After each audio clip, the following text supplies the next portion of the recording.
Bad decisions in Washington impact the health of our state, our freedom, our land, our future, our jobs. We must work and act forcefully for ourselves, make the tough decisions, and then learn and work for Wyoming values.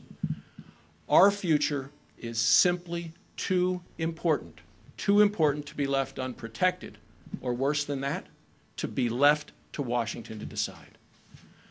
I'm running because I am dedicated to the best future for Wyoming and for America. It's, you know, I think about the great lessons I've learned in life, and we had a chance this morning to spend time with Bobby's parents, and I think so often about my dad, who had to quit school in 9th grade because of the Depression, like many of his generation. He fought in World War II, was in the Battle of the Bulge, and what he wanted for his kids was the education that he never got. I learned about hard work each summer working with him. He was a cement finisher, and he'd have me out when I was in high school and college and even the first 2 years of medical school, pushing wheelbarrows of heavy, wet cement, so I would never forget what hard work was really all about. But what he would say to me as I was a youngster growing up is he'd say, "John, you should thank God every day that you live in America. We are so fortunate. We are so blessed."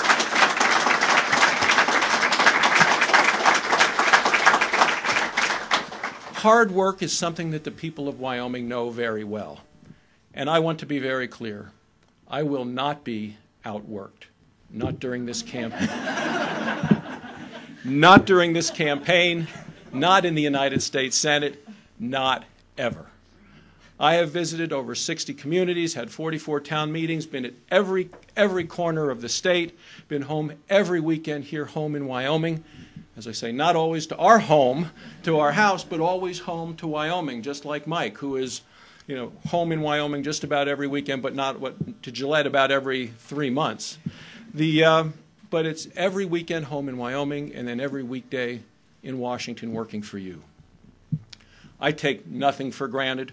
I know that that's exactly what you expect from me. But Mike talked about legislative experience, which was actually some advice he gave to me a number of years ago. He said, you know, get some legislative experience. And I've had the great privilege of representing you for 5 years in the Wyoming State Senate. And Bill Landon is here now, who is following in my seat, and it is great to have you here, Senator. Thank you very much.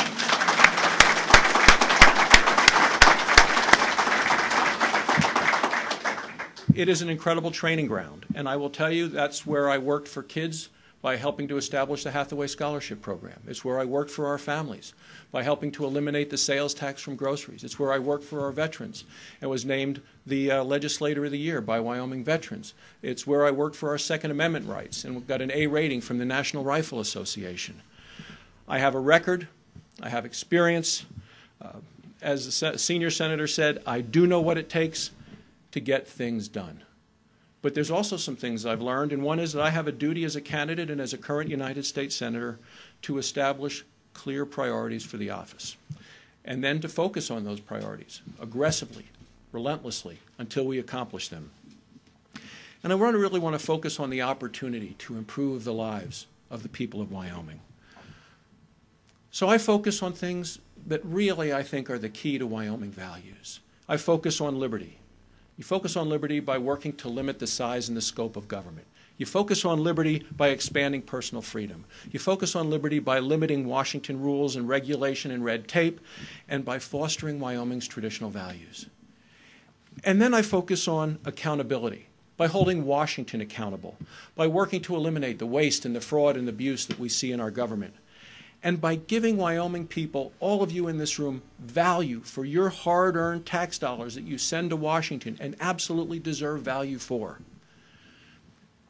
And I focus on security, and that's national security, border security, energy security, security for our seniors.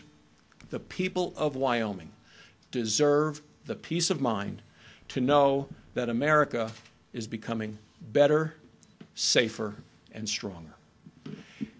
Now, when you focus on liberty and accountability and security, what you're really focusing on and ensuring is opportunity.